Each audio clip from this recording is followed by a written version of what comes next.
La historia de Roma no comienza con hechos concretos, sino con una mezcla de mitos, leyendas y algunos fragmentos de verdad histórica.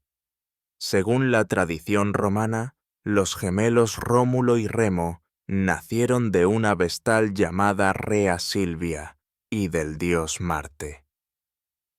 Temiendo el destino de estos hijos divinos, un rey celoso ordenó que los arrojaran al río Tíber. Sin embargo, las aguas no los destruyeron, sino que los llevaron suavemente corriente abajo hasta la futura ubicación de Roma. Allí, una loba los encontró y los amamantó como si fueran sus propios cachorros. Más tarde, un pastor llamado Faustulo los rescató y los crió. Ya adultos y conscientes de su linaje real, decidieron fundar una nueva ciudad en el lugar donde habían sido salvados. Pero los hermanos discutieron, y en un acto que marcaría la historia de Roma, Rómulo mató a Remo y se convirtió en el único fundador de la ciudad.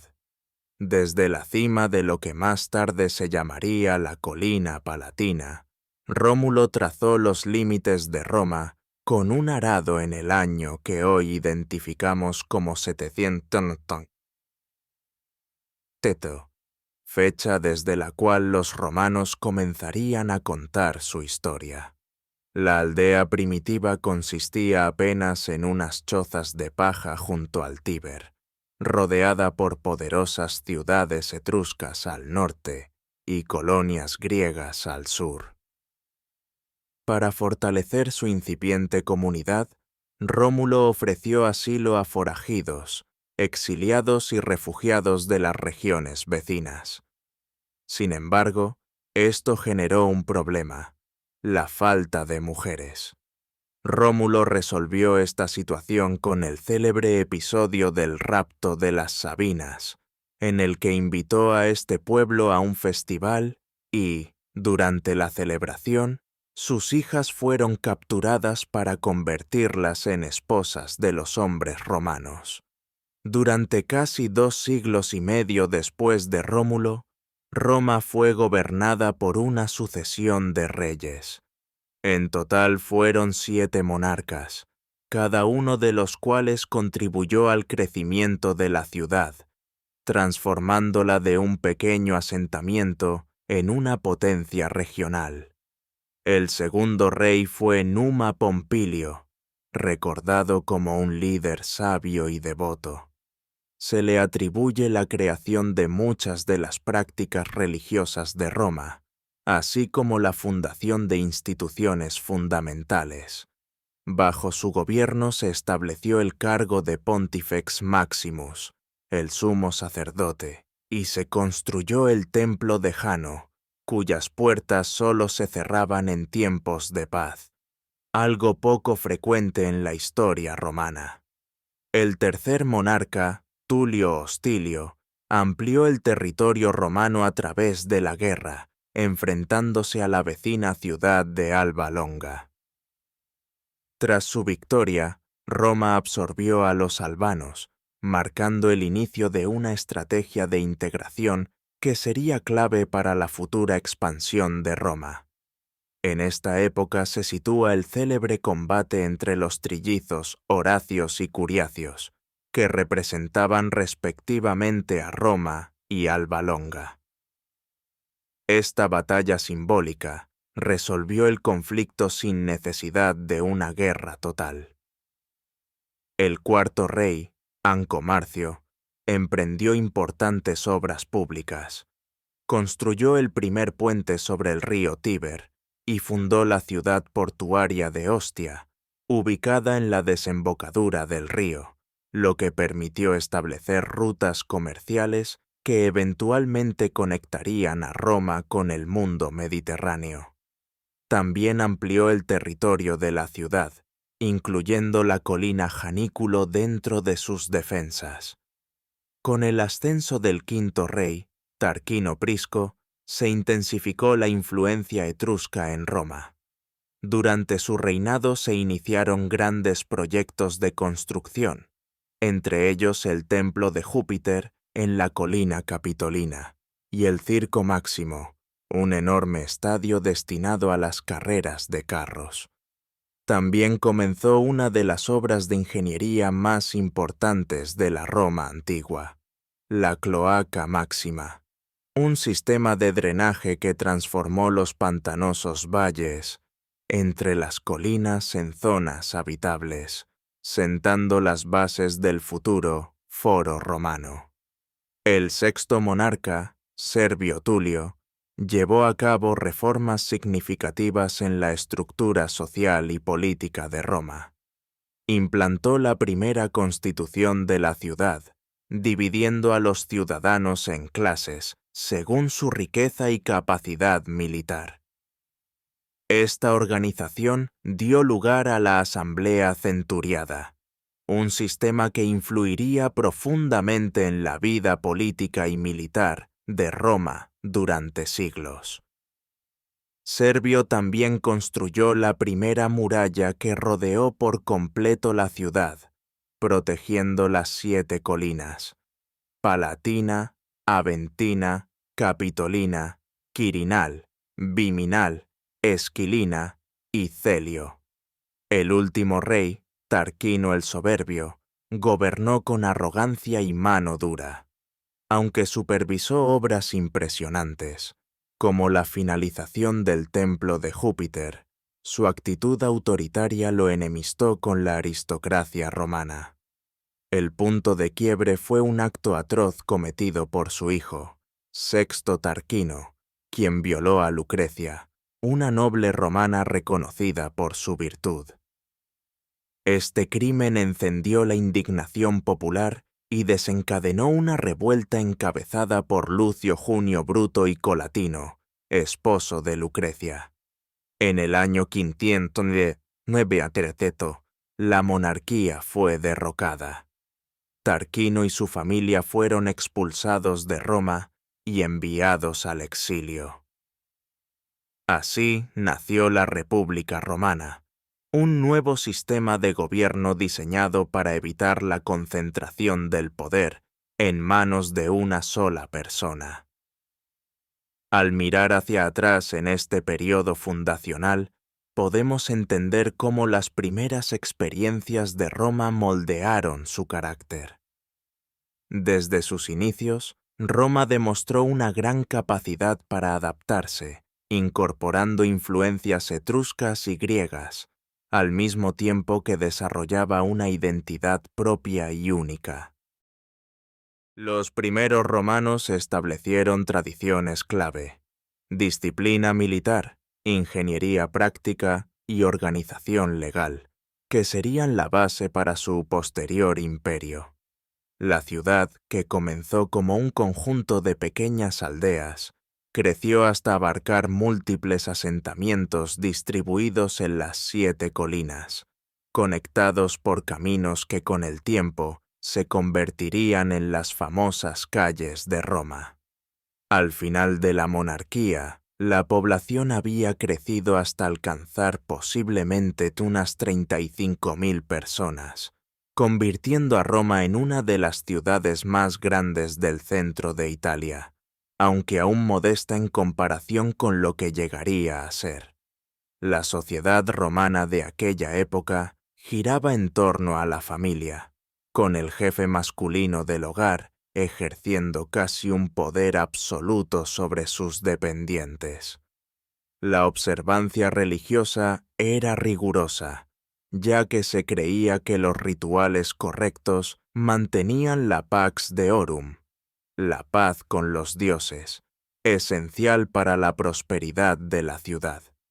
Mientras te sumerges más en el sueño, imagina a estos primeros romanos, agricultores y guerreros, sacerdotes y artesanos, que sentaron las bases para lo que sería la ciudad eterna. Desde sus humildes comienzos en las orillas del Tíber, Roma expandiría su influencia a 3 continentes, formando un imperio sin igual en la historia. Pero esa expansión aún estaba por venir. Por ahora, Con la partida de los reyes y la llegada de la República, Roma se encontraba en el umbral de un nuevo capítulo, lista para emprender el camino hacia la grandeza que haría su nombre eterno. Con la huida de Tarquinio el Soberbio, Roma quedó al inicio de una nueva era. La monarquía que había guiado el crecimiento inicial de la ciudad desapareció, dando paso a un audaz experimento político que definiría el destino romano durante los próximos 5 siglos. La recién creada república fue diseñada para evitar la concentración de poder que había provocado la tiranía bajo Tarquinio. En lugar de un rey, 2 magistrados llamados cónsules eran elegidos anualmente, cada uno con derecho a vetar las decisiones del otro, asegurando que ningún individuo dominara la política romana. Detrás de ellos se encontraba el Senado, un consejo de ancianos provenientes de familias nobles cuya influencia era enorme, aunque careciera de poder legislativo formal. La joven república enfrentó amenazas inmediatas. El rey exiliado buscó aliados entre las ciudades vecinas, mientras que el poderoso señor etrusco, Lars Porsena, sitió Roma. Según la leyenda, un héroe romano llamado Horacio Cocles defendió un puente él solo contra el ejército etrusco, permitiendo que sus compañeros lo destruyeran detrás de él y salvando así la ciudad. Los desafíos políticos internos resultaron tan difíciles como los externos. Al principio, la república estaba dominada por los patricios, nobles hereditarios que controlaban tanto las instituciones políticas como religiosas. La mayoría de la población, los plebeyos, quedaban excluidos del poder y muchas veces atrapados en la esclavitud por deudas con los terratenientes patricios. Esta tensión entre patricios y plebeyos marcaría la política romana durante siglos. La primera gran crisis social surgió cuando soldados plebeyos, columna vertebral del ejército romano, se retiraron de la ciudad hacia el Monte Sagrado, en la que se considera la primera huelga general registrada de la historia. Esta acción obligó a los patricios a crear el cargo de tribuno de la plebe, magistrados con poder para vetar leyes perjudiciales para los plebeyos. Los tribunos gozaban de un estatus sagrado. Quien les hiciera daño enfrentaba condena religiosa y muerte. Un paso fundamental para la igualdad legal fue la redacción de las 12 tablas, el primer código de leyes escrito de Roma, que se exhibió en el foro para que todos lo conocieran. Aunque aún favorecía a la élite, estas leyes significaron mayor transparencia y establecieron el principio de que las leyes debían ser públicas. Mientras Roma resolvía sus tensiones internas, comenzó a extender su influencia por la Italia central. La ciudad libró numerosas guerras contra pueblos vecinos como los volscos, aques, sabinos y, sobre todo, los etruscos. La conquista de la próspera ciudad etrusca de Veii, apenas a 12 millas al norte, dobló el territorio romano. Sin embargo, la expansión sufrió un grave revés cuando los galos celtas derrotaron al ejército romano en el río Alia y saquearon la ciudad. Aunque gran parte fue destruida, los defensores resistieron en la colina capitolina. Según la leyenda, gansos sagrados en el templo de Juno alertaron a los romanos de un ataque nocturno, salvando la fortaleza. Los galos se retiraron tras recibir un rescate en oro, pero el trauma de este saqueo marcó a Roma por siglos. Sorprendentemente, Roma se recuperó rápido. La ciudad fue reconstruida y se erigieron murallas más fuertes. En pocas décadas derrotó a la Liga Latina, incorporando a estos pueblos aliados mediante un sistema de ciudadanía escalonada, donde algunos obtenían plena ciudadanía romana y otros derechos parciales. Esta política de integración sería clave para el éxito de Roma. En los años siguientes se aprobaron reformas políticas importantes. Las leyes Licinio Sextias establecieron que al menos un cónsul debía ser plebeyo, abriendo las puertas a los no patricios.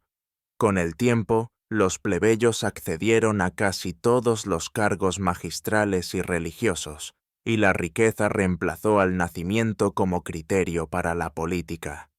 Esta integración social permitió evitar los conflictos destructivos que afectaban a muchas ciudades griegas.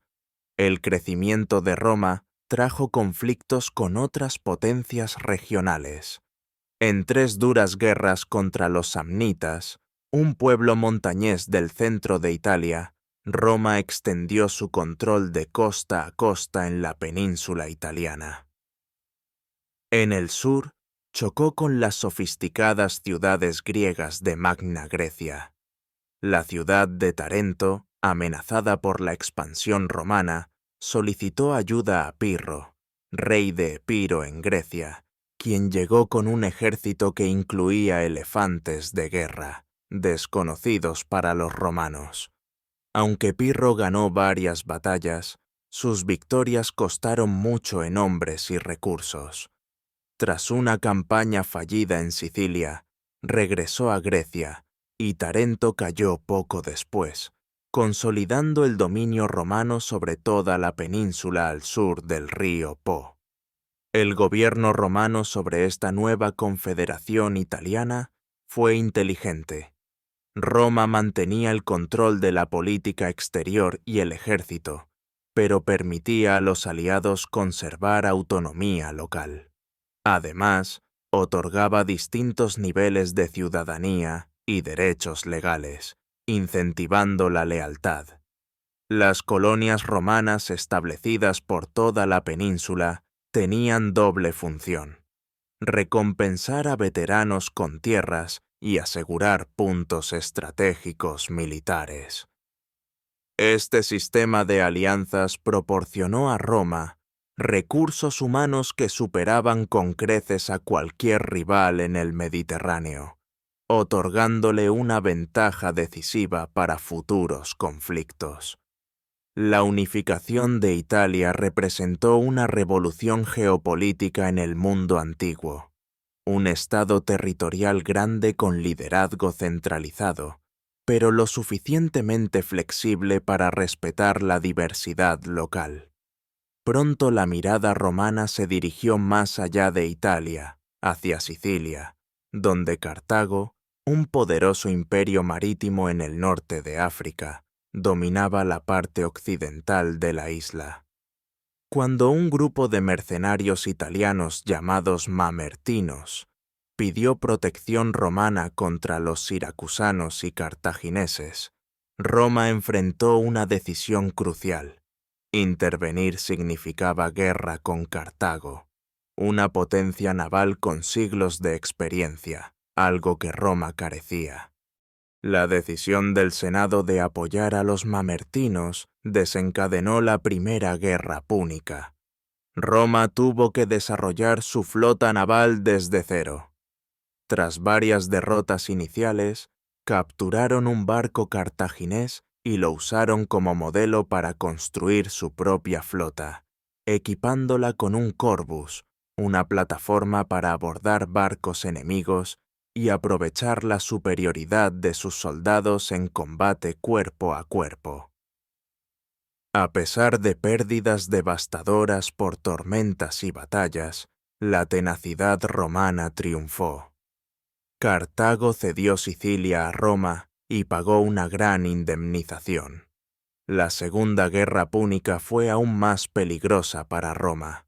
El brillante general cartaginés Aníbal Barca Cruzó los Alpes con un ejército que incluía elefantes de guerra, infligiendo 3 derrotas desastrosas a Roma, especialmente en Canae, donde murieron quizás 50.000 romanos en un solo día.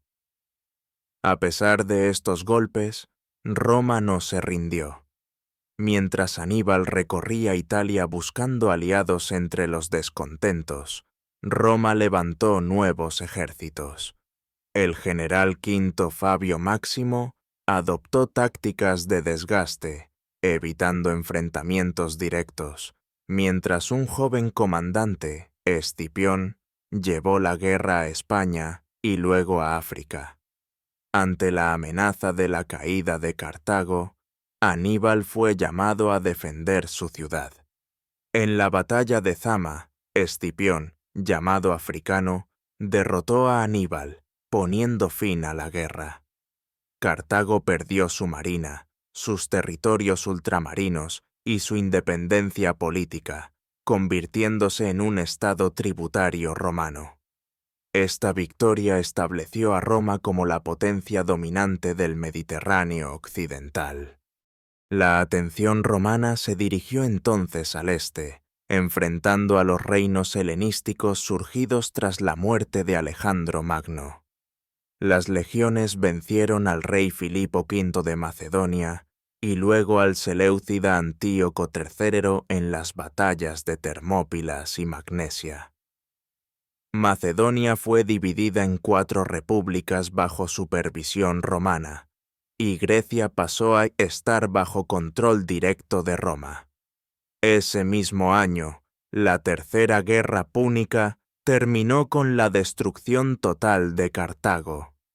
Estas conquistas transformaron profundamente la sociedad romana. Grandes riquezas llegaron a Italia desde las provincias, enriqueciendo al Estado y a particulares.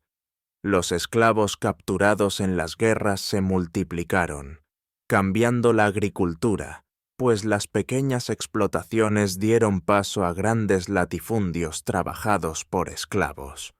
Muchos campesinos desplazados migraron a Roma, provocando tensiones sociales en una capital cada vez más abarrotada. El sistema político republicano, pensado para una ciudad-estado pequeña, tuvo dificultades para administrar un vasto imperio mediterráneo. Los gobernadores provinciales a menudo abusaban de su poder para enriquecerse, y los generales exitosos ganaban la lealtad de sus tropas, amenazando la autoridad civil. Los valores tradicionales de austeridad, deber y sacrificio, conocidos como mos maiorum, el modo de los antepasados, comenzaron a desvanecerse ante el aumento del lujo y la ambición. Estos cambios sentaron las bases para el turbulento último siglo de la República. Tiberio Graco fue elegido tribuno y propuso repartir tierras públicas para aliviar la pobreza rural, enfrentándose a la feroz oposición de senadores, ricos, que finalmente lo asesinaron. El primer asesinato político en Roma en siglos. Una década después, su hermano Cayo Graco sufrió destino similar tras proponer reformas aún más radicales, incluyendo subsidios de grano para los urbanos. Estos eventos rompieron el consenso tradicional entre la élite y establecieron la violencia política como instrumento común. En las décadas siguientes, generales ambiciosos como Mario y Sila usaron sus ejércitos para intervenir en política. La marcha de Sila sobre Roma fue la primera vez que un general romano dirigió sus tropas contra la ciudad. Tras vencer a sus enemigos en una guerra civil sangrienta, Sila se nombró dictador y llevó a cabo purgas sistemáticas de sus adversarios mediante listas públicas que señalaban a los condenados y confiscaban sus bienes. Aunque Sila se retiró eventualmente, su ejemplo creó un peligroso precedente. 3 hombres poderosos, Pompeyo, Craso y Julio César formaron una alianza no oficial, el primer triunvirato, para dominar la política romana. César obtuvo el mando en la Galia, donde sus brillantes campañas conquistaron la actual Francia e incluso invadieron brevemente Bretaña, ganando gran riqueza, experiencia militar y popularidad. Cuando la alianza se rompió, el Senado apoyó a Pompeyo contra César, ordenándole renunciar a su mando. En cambio, César cruzó el Rubicón con su ejército, desencadenando una guerra civil con la famosa frase «Alea iacta est», la suerte esté echada. Tras derrotar a Pompeyo, César se convirtió en dictador, implementando numerosas reformas, incluido un nuevo calendario.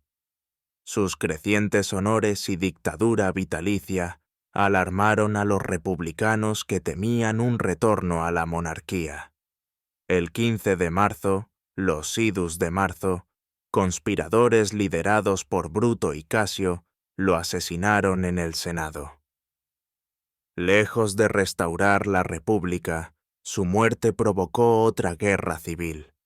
El hijo adoptivo de César, Octavio, se unió a Marco Antonio y Lépido formando el segundo triunvirato, para perseguir a los asesinos de César.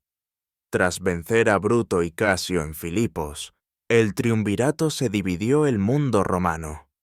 Pronto surgieron tensiones, especialmente entre Octavio en Occidente y Antonio en Oriente, quien se alió con Cleopatra, reina de Egipto. El enfrentamiento final fue en Accio, donde la flota de Octavio derrotó a la combinada de Antonio y Cleopatra, que huyeron a Egipto y luego se suicidaron. Octavio, ahora único gobernante, evitó los errores de César, acumulando un poder personal sin precedentes, pero manteniendo las apariencias republicanas. Se presentó como príncipe y primer ciudadano, en lugar de rey o dictador. El Senado le otorgó el título de Augusto, marcando el fin efectivo de la República y el inicio del Imperio Romano. El legado de la República fue complejo. Su equilibrio constitucional no evitó guerras civiles ni dictaduras, pero en 5 siglos, Roma pasó de ser una pequeña ciudad italiana a la dueña del Mediterráneo. Las instituciones republicanas sobrevivieron nominalmente bajo los emperadores, y sus ideales de libertad, deber cívico y gobierno constitucional seguirían resonando en el pensamiento político occidental durante milenios. En enero del año 27 a.C., Roma se encontraba en una encrucijada. La República, que había gobernado durante 5 siglos, estaba destruida tras décadas de guerras civiles. Sin embargo, en lugar de instaurar una monarquía absoluta, Octavio optó por un cuidadoso juego político. Anunció la restauración del poder al Senado y al pueblo romano, aparentando renunciar a la gran autoridad que había acumulado. El Senado, lleno de sus partidarios, le otorgó el título de Augusto, con connotaciones religiosas que implicaban respeto y sacralidad. Además, le concedieron un paquete de poderes cuidadosamente equilibrado: el mando de provincias clave con legiones estacionadas, autoridad tribunicia para vetar decisiones y otros privilegios. Este acto marcó el nacimiento del Principado, un sistema en el que Augusto gobernaba como primer ciudadano, no como rey, manteniendo la apariencia de la República mientras ejercía un poder personal sin precedentes. En política exterior, Augusto aseguró y amplió las fronteras romanas, empujó a las tribus germánicas más allá del Rin, consolidó la frontera oriental mediante diplomacia con el Imperio Parto, completó la conquista de Hispania tras siglos de resistencia y estableció el Danubio como frontera norte europea. Además, creó un sistema estable para la sucesión imperial, algo que la República nunca logró. Sin hijos biológicos, fue elevando gradualmente a su hijastro Tiberio, asegurando una transición ordenada. Tiberio, un general capaz pero gobernante reticente, inició la dinastía Julio-Claudia, que gobernaría más de medio siglo. Su mandato comenzó bien, pero se oscureció cuando se retiró a Capri, dejando el poder en manos del prefecto pretoriano Sejano. Tras descubrir una conspiración de Sejano para usurpar el poder, Tiberio desató una ola de juicios por traición que sembraron el terror entre la aristocracia romana. Le sucedió su sobrino nieto Calígula, cuyo gobierno empezó prometedor, pero degeneró en lo que se ha descrito como locura, marcada por extravagancias, crueldades y conductas bizarras, como la famosa anécdota sobre su intención de nombrar cónsul a su caballo. Su asesinato tras solo 4 años de mandato reflejó su impopularidad. La guardia pretoriana colocó en el trono a Claudio, quien, a pesar de discapacidades físicas que lo habían marginado, demostró ser un administrador eficiente durante sus 13 años de gobierno. Expandió el imperio conquistando Britania y nuevas provincias en Oriente, amplió la ciudadanía y permitió la entrada de galos al Senado, reconociendo que el futuro romano pasaba por la integración provincial más que la dominación italiana. La dinastía Julio-Claudia terminó con Nerón, cuyo reinado empezó bajo la tutela del filósofo Séneca y el prefecto Burro. Sin embargo, su gobierno se volvió tiránico. Mandó matar a su madre Agripina, asesinó a su esposa embarazada y persiguió a los cristianos tras el gran incendio de Roma. Su creciente impopularidad provocó revueltas, y finalmente Nerón se suicidó, supuestamente lamentando: «¿Qué artista muere conmigo?». Su muerte desencadenó el Año de los 4 emperadores, un periodo caótico en el que los generales Galba, Otto y Vitelio se sucedieron en el poder, todos derrocados por levantamientos militares. Finalmente, Vespasiano, comandante de las legiones orientales, triunfó y fundó la dinastía Flavia. Vespasiano, hombre de orígenes humildes y enfoque pragmático, restauró la estabilidad durante sus 10 años de mandato. Restableció la responsabilidad fiscal tras el derroche de Nerón y comenzó la construcción del anfiteatro Flavio, conocido hoy como el Coliseo, levantado en el lugar del fastuoso palacio de Nerón, como un regalo para el pueblo romano. Su hijo Tito lo sucedió pocos meses antes de la erupción del monte Vesubio, que destruyó Pompeya y Herculano. Tito enfrentó esta y otras catástrofes, incluyendo un incendio en Roma, con gran compasión, ganándose el respeto popular durante sus breves 2 años de gobierno. El último Flavio, Domiciano, gobernó 15 años con importantes campañas militares en el Danubio y Britania. Aunque efectivo, su autoritarismo alienó al Senado y fue asesinado, terminando la dinastía Flavia. El Senado eligió entonces a Nerva, un anciano sin heredero natural ni gran apoyo militar. Para asegurar la sucesión, Nerva adoptó al general Trajano, estableciendo un modelo de sucesión adoptiva que serviría al imperio durante casi un siglo. Trajano, nacido en Hispania, fue el primer emperador no italiano. Durante sus 19 años de gobierno, el imperio alcanzó su máxima extensión territorial.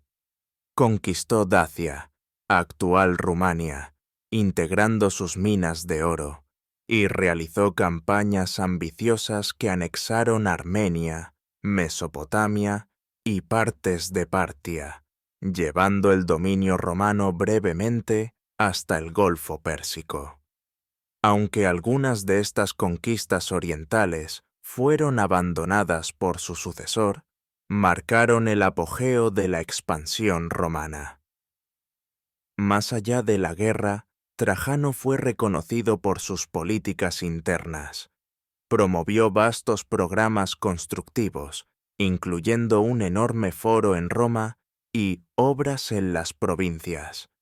Fundó la Alimenta, un programa de asistencia para niños pobres en Italia, y fue considerado por los romanos posteriores como el emperador ideal. Al final de su vida, Trajano probablemente adoptó a Adriano, aunque algunos creen que esta adopción fue fabricada. Adriano, al asumir el poder, cambió la orientación imperial, reconociendo que el imperio había alcanzado sus límites prácticos. Abandonó las conquistas orientales de Trajano y se centró en consolidar las fronteras en lugar de expandirlas. Durante su reinado de 21 años, Adriano viajó extensamente por las provincias, inspeccionando personalmente las defensas fronterizas. En Britania, ordenó la construcción del Muro de Adriano, una imponente barrera contra incursiones tribales que aún se conserva parcialmente.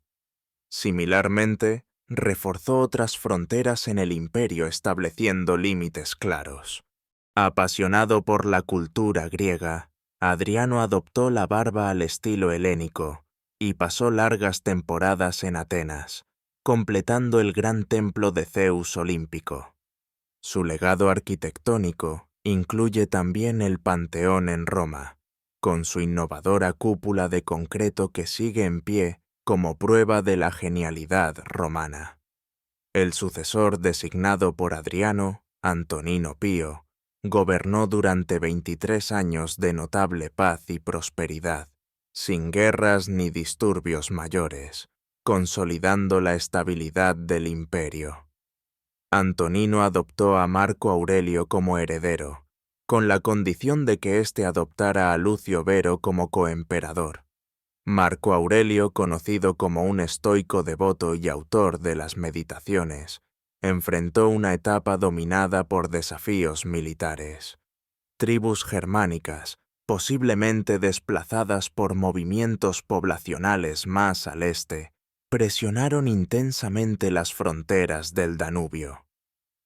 Tras la muerte de Lucio Vero, Marco Aurelio gobernó solo en tiempos cada vez más difíciles. Además de las amenazas externas, el imperio sufrió una devastadora pandemia llamada Plaga Antonina, posiblemente viruela, traída por soldados de campañas orientales. Se calcula que esta enfermedad causó la muerte de cerca de 5 millones de personas, debilitando la fuerza militar y la economía en un momento crítico. A pesar de todo, Marco Aurelio mantuvo las fronteras e incluso planeó crear nuevas provincias más allá del Danubio.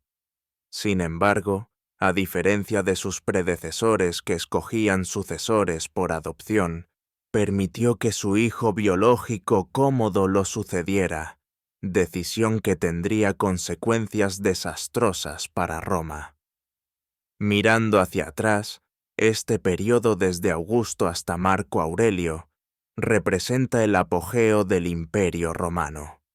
La población pudo haber alcanzado los 70 millones, viviendo en relativa seguridad bajo la Pax Romana, paz romana.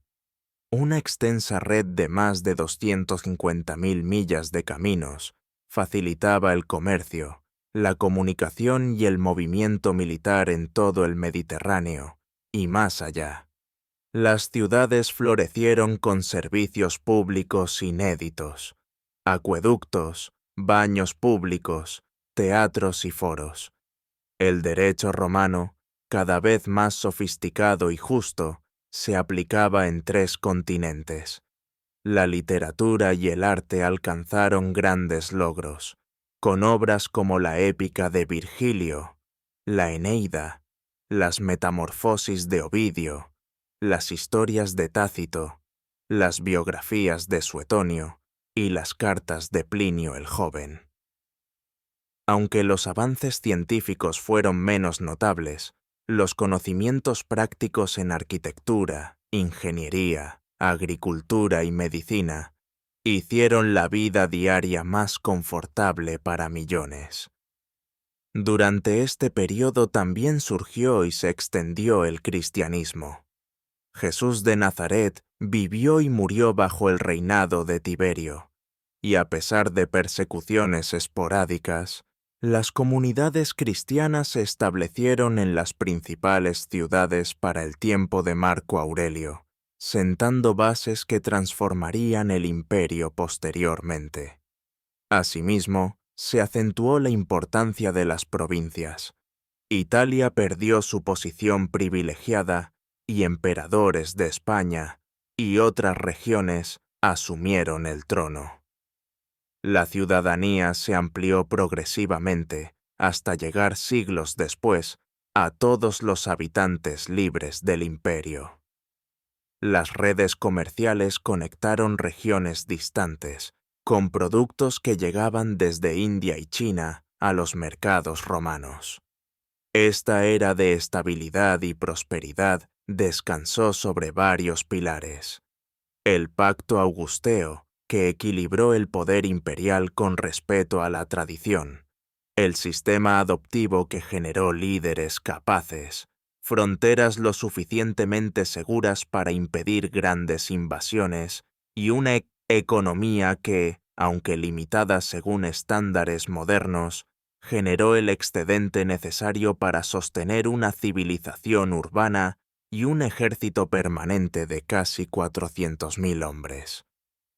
Cuando Marco Aurelio murió en el frente del Danubio, nadie podía prever que esa edad de oro llegaba a su fin. La ascensión de Cómodo iniciaría una etapa de crisis que pondría a prueba la resiliencia del sistema imperial de formas inimaginables. No obstante, los logros del Alto Imperio Romano dejaron un legado de paz, prosperidad y buen gobierno que inspiraría a civilizaciones mucho tiempo después de la caída de Roma. Con la muerte de Marco Aurelio en 110, el llamado Siglo de Oro del Imperio Romano comenzó a desvanecerse. Su hijo Cómodo, muy distinto a su padre filósofo, mostró poco interés por el gobierno y prefirió la vida de gladiador, participando en combates escenificados que le costaban enormes sumas al erario imperial.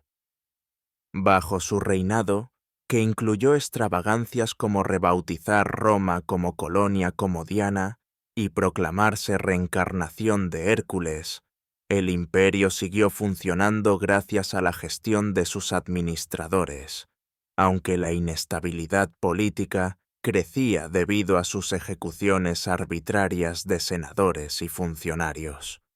Fue asesinado en una conspiración en su baño, estrangulado por su compañero de lucha Narciso. Tras su muerte, el Senado elevó al trono al general Pertinax, quien intentó imponer disciplina en la Guardia Pretoriana, pero fue asesinado después de solo 3 meses debido a su negativa a concederles un bono especial. La Guardia Pretoriana entonces cometió uno de los episodios más humillantes de la historia romana. Subastó el imperio al mejor postor. El senador Didio Juliano ganó, pero solo gobernó 66 días antes de que los ejércitos provinciales propusieran a sus propios candidatos, sumiendo al imperio en el caos. De esta crisis surgió Septimio Severo, comandante de las legiones de Panonia, quien marchó sobre Roma, disolvió la Guardia Pretoriana y fundó una nueva dinastía. Originario de Leptis Magna en África del Norte, fue el primer emperador africano y durante su reinado de 18 años militarizó aún más la administración, confiando en caballeros ecuestres para cargos clave en lugar de senadores. Severo dirigió exitosas campañas en el este contra el Imperio Parto, creando la provincia de Mesopotamia, y fortaleció las fronteras británicas, muriendo en York mientras aconsejaba a sus hijos enriquecer a los soldados y despreciar a los demás. Sus hijos Caracalla y Geta fueron destinados a gobernar conjuntamente, pero su rivalidad fue brutal. Caracalla asesinó a Geta frente a su madre y borró su memoria de la historia oficial.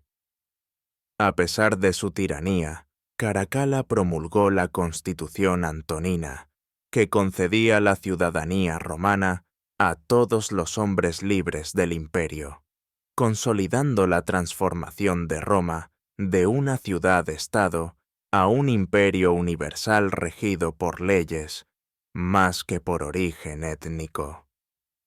Fue asesinado durante una campaña militar en el este. La dinastía Severa continuó bajo varios emperadores, con un papel crucial de las mujeres, especialmente Julia Mesa, quien influyó en el ascenso de sus nietos Heliogábalo y Alejandro Severo. Heliogábalo escandalizó Roma con su devoción a un dios oriental y sus extravagancias, como casarse con un auriga masculino, lo que terminó con su asesinato por la Guardia Pretoriana. Alejandro Severo, apenas un adolescente cuando asumió el poder, intentó restaurar el orden y las buenas relaciones con el Senado, pero enfrentó crecientes amenazas: los sasánidas en Oriente y tribus germánicas presionando las fronteras del Rin y el Danubio. Su decisión de negociar con los germanos enfureció a sus tropas, quienes proclamaron emperador a Maximino el Tracio, un soldado rudo de origen humilde. Maximino fue un general eficaz, pero su política fiscal agresiva para financiar campañas militares le granjeó el odio civil. El Senado apoyó una revuelta liderada por los gordianos en África, pero fueron rápidamente derrotados y el Senado nombró a dos coemperadores, Pupieno y Balbino. Maximino marchó contra Italia, pero fue asesinado por sus propios soldados. A su vez, los nuevos emperadores fueron asesinados por la Guardia Pretoriana, que colocó en el trono a Gordiano III, de solo 13 años, nieto de uno de los gordianos anteriores. Esta vertiginosa sucesión de gobernantes marcó el inicio de la crisis del siglo III, cuando al menos 26 hombres reclamaron el título imperial en pocas décadas, la mayoría con reinados breves y violentos. La autoridad central se desmoronó y el imperio comenzó a fragmentarse. En Occidente, un imperio galo autónomo surgió en regiones como Galia, Britania y partes de Hispania. En Oriente, la ciudad-estado de Palmira bajo la reina Zenobia controló vastas provincias desde Egipto hasta Asia Menor. La economía se desplomó. La moneda fue repetidamente devaluada para pagar ejércitos, y la inflación se disparó. A pesar del caos, figuras resilientes emergieron para recuperar el imperio. Claudio II Gótico, en solo 2 años, derrotó decisivamente a los godos y fue honrado con el título Gothicus. Su sucesor, Aureliano, conocido como restaurador del mundo, gobernó 5 años durante los que derrotó a Zenobia y reintegró el imperio. Construyó una gran muralla para proteger Roma, reformó la moneda y promovió un culto solar oficial para unificar la religión.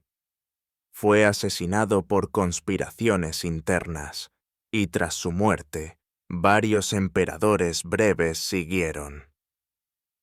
Caro estableció una dinastía corta y murió, posiblemente asesinado, en campaña contra Persia. Su hijo Numeriano fue asesinado en el camino de regreso y fue sucedido por Diocleciano, un comandante ecuestre de origen humilde que ejecutó al prefecto responsable del asesinato y terminó con la crisis. Con su ascenso, la era de crisis llegó a su fin, aunque el imperio emergió profundamente transformado. El antiguo sistema augusteo, con su equilibrio entre formas republicanas y poder imperial, desapareció.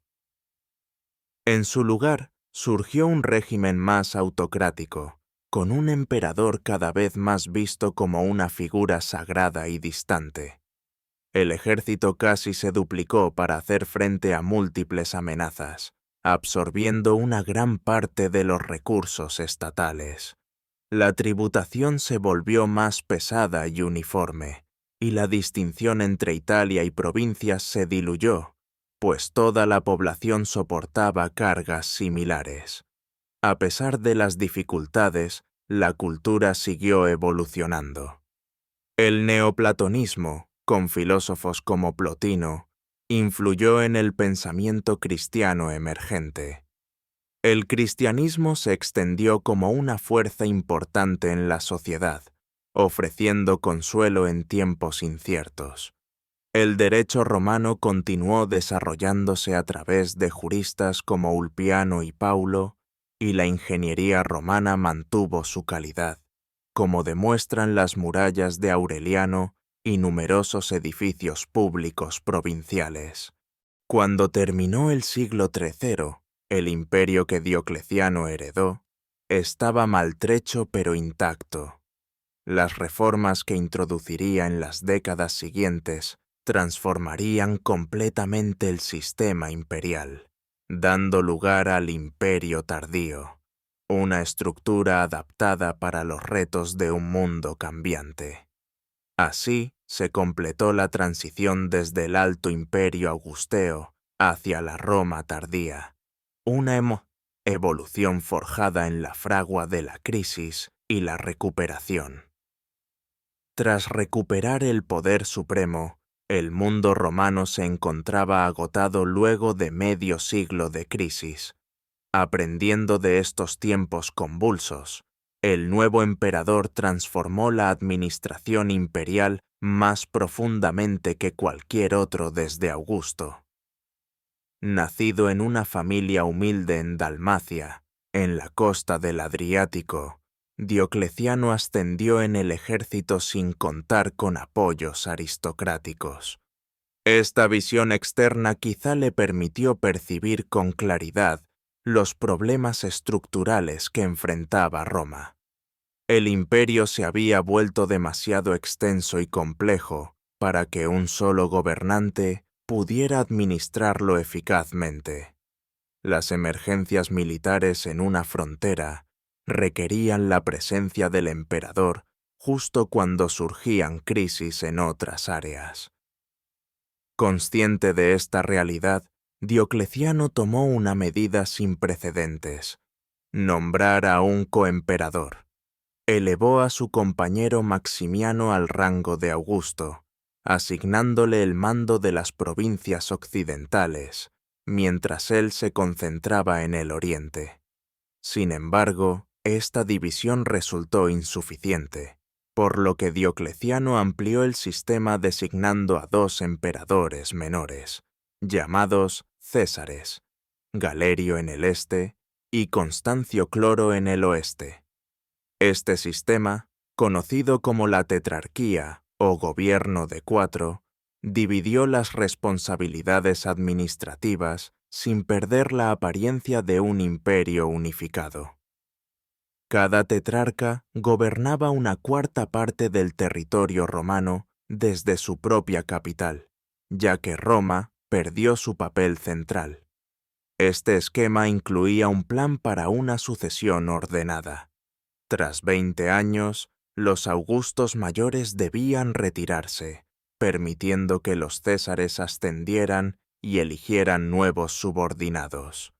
El objetivo era evitar las crisis sucesorias que habían marcado el siglo XIII.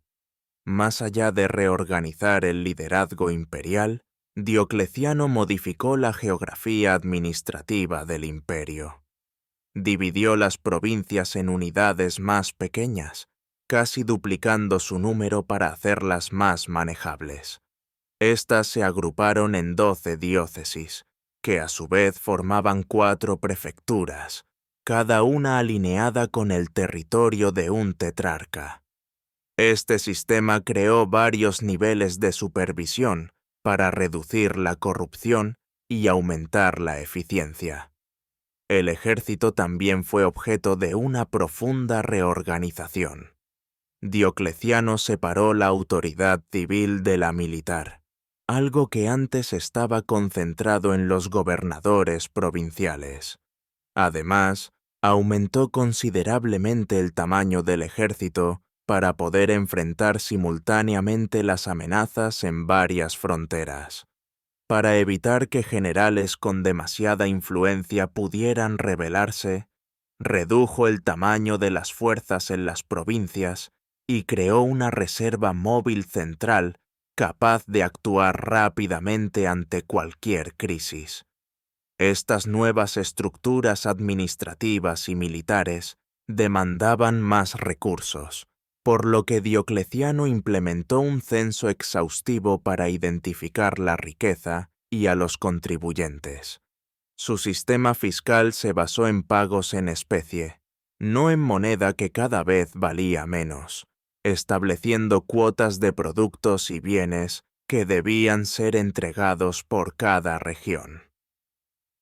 Para asegurar que servicios esenciales continuaran funcionando, estableció que ciertas profesiones vitales fueran hereditarias, obligando a los hijos a seguir el oficio de sus padres.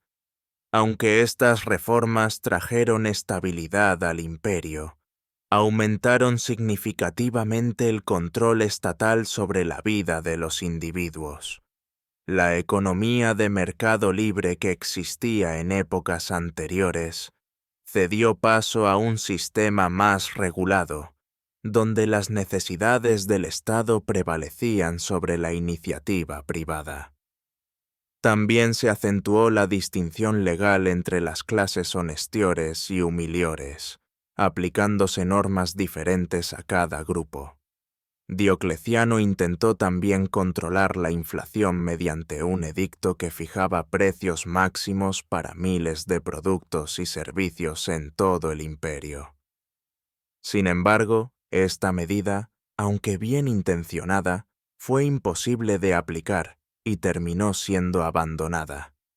En materia religiosa, Diocleciano comenzó mostrando cierta tolerancia, pero luego desató lo que se conoce como la Gran Persecución contra los cristianos. Este fue el último y más intenso intento de erradicar el cristianismo, que incluyó la destrucción de iglesias, la confiscación de textos sagrados y la ejecución de líderes religiosos. A pesar de su severidad, la persecución varió en intensidad según la región y no logró detener la expansión del cristianismo. Fiel a su plan de sucesión, Diocleciano dio un paso sin precedentes al retirarse voluntariamente del poder, obligando también a su coemperador Maximiano a hacer lo mismo.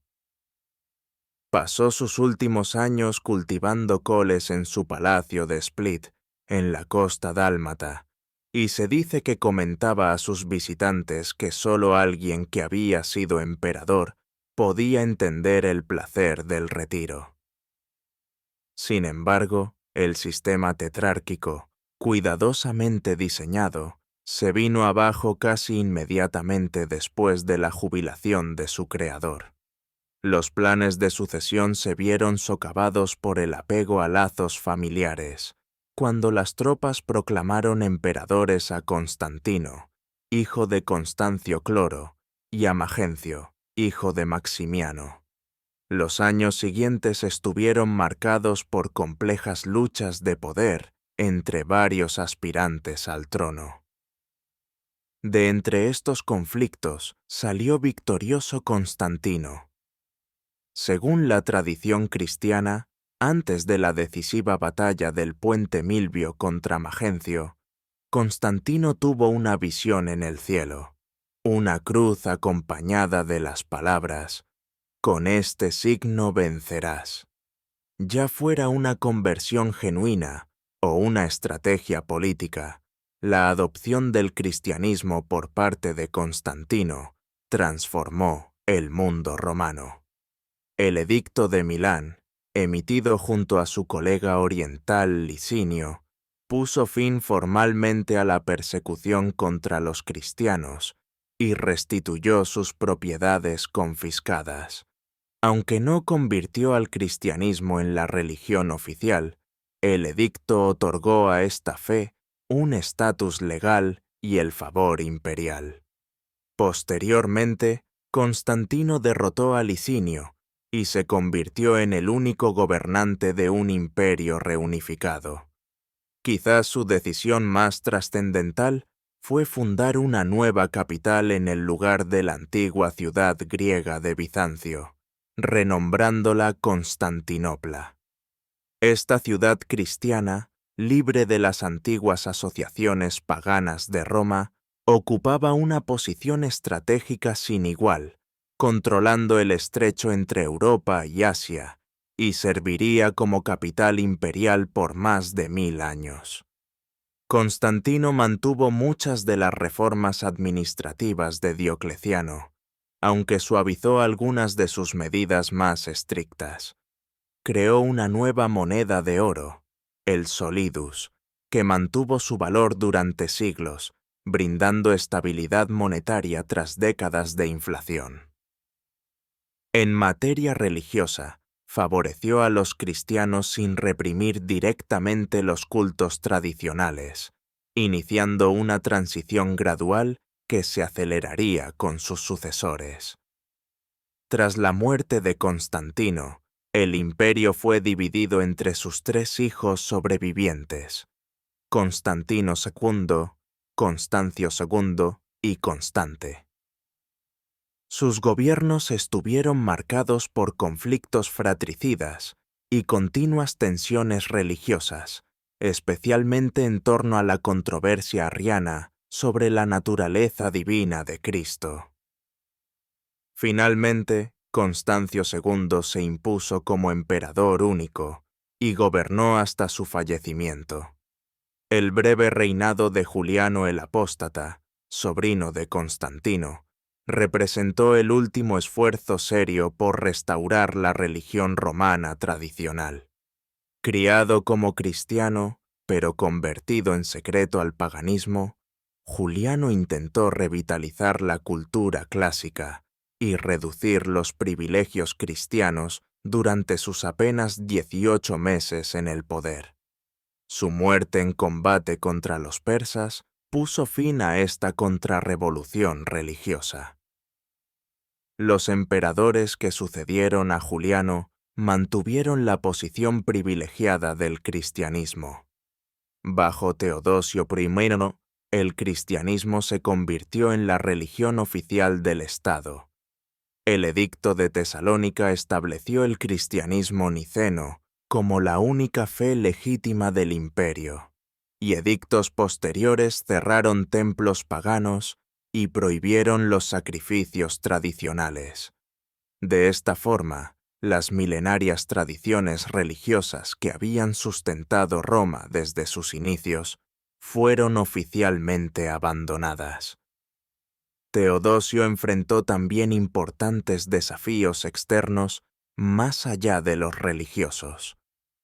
Su predecesor, Valente, había sufrido una derrota devastadora en la batalla de Adrianópolis contra los godos, en la que posiblemente 2/3 del ejército oriental fueron aniquilados y el propio Valente murió.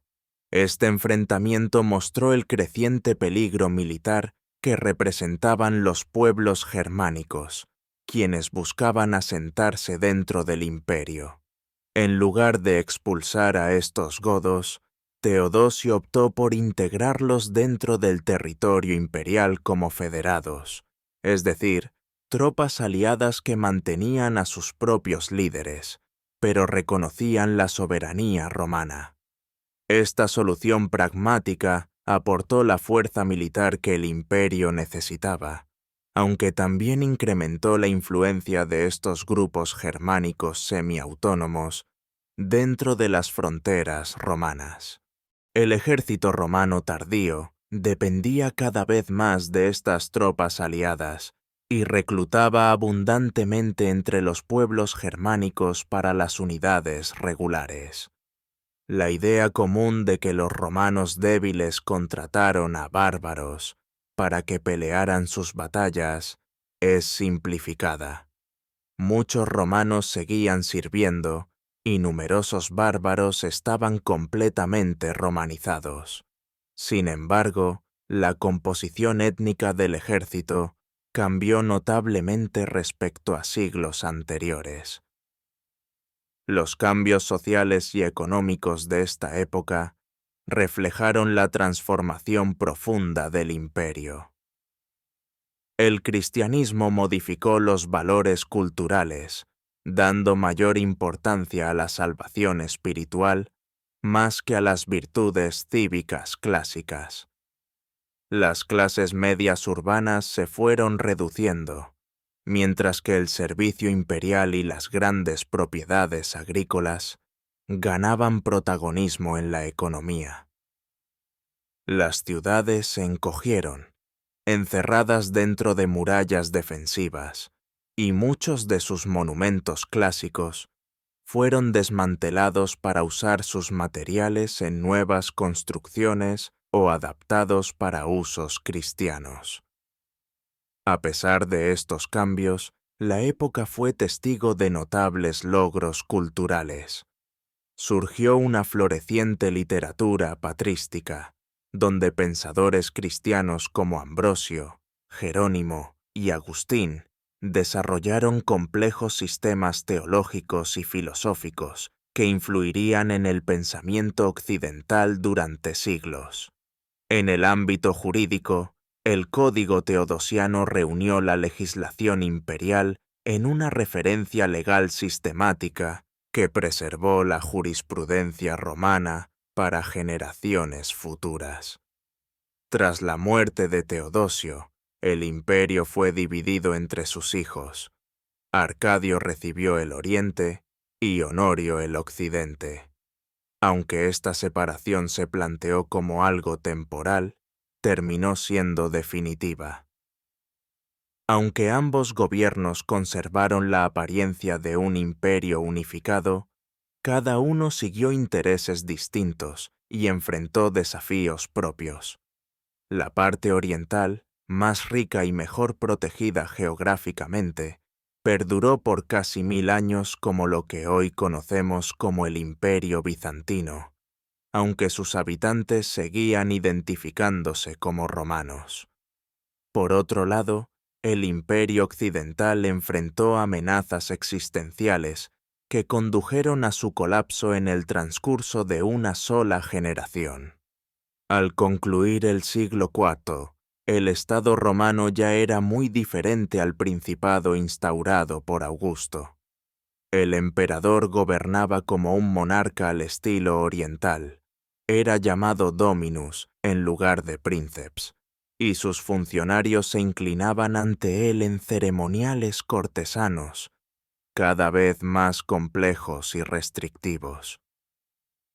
El cristianismo había desplazado a la religión tradicional, transformando las creencias fundamentales sobre la sociedad y el propósito humano.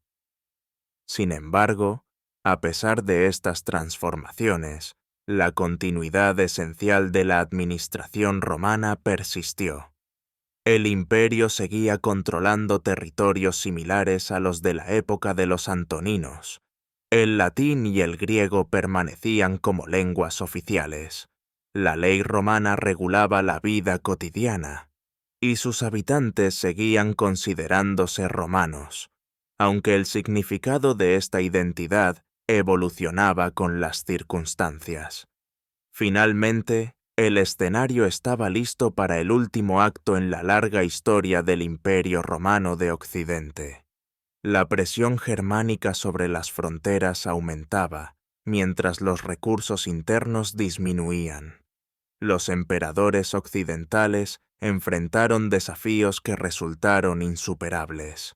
El siglo siguiente sería testigo del fin del dominio romano directo en el oeste, mientras la mitad oriental lograba adaptarse y sobrevivir. Al comenzar el siglo V, el mundo romano estaba dividido entre los hijos de Teodosio. Aunque formalmente gobernaban un solo imperio, Arcadio en Constantinopla y Honorio en Milán dirigían reinos cada vez más separados. Ambos jóvenes emperadores dependían en gran medida de poderosos consejeros, Rufino en Oriente y Estilicón en Occidente. Las intrigas palaciegas que surgieron debilitaron la autoridad imperial justo cuando Roma enfrentaba su mayor amenaza externa. El detonante de la crisis fue la llegada de los hunos desde las estepas eurasiáticas. Su avance hacia el oeste empujó a los pueblos germánicos contra y más allá de las fronteras romanas en cantidades sin precedentes. La amenaza más inmediata provenía de los godos, que tras la muerte de su líder Fritigerno, se unieron bajo un nuevo y ambicioso rey llamado Alarico. Los godos, que vivían dentro del imperio como federados desde su victoria en Adrianópolis, se sentían maltratados por las autoridades romanas. Al ser rechazadas sus peticiones de mejores condiciones, se rebelaron y comenzaron a avanzar por los Balcanes, alternando entre negociaciones y amenazas con ambas cortes imperiales, oriental y occidental. Estilicón, de ascendencia vandal pero profundamente romano en cultura y lealtad, enfrentó la amenaza gótica combinando acciones militares y diplomacia. Sin embargo, su trabajo se vio socavado por la desconfianza de ambas cortes, temerosas de que buscara controlar todo el imperio. Tras su ejecución por cargos de traición, Occidente perdió a su defensor más capaz. Con Estilicón fuera de escena, Alarico vio la oportunidad de atacar. Invadió Italia y logró algo que no ocurría desde 8 siglos antes, el saqueo de Roma. Aunque los godos permanecieron en la ciudad solo 3 días y los daños fueron limitados, el impacto psicológico fue enorme.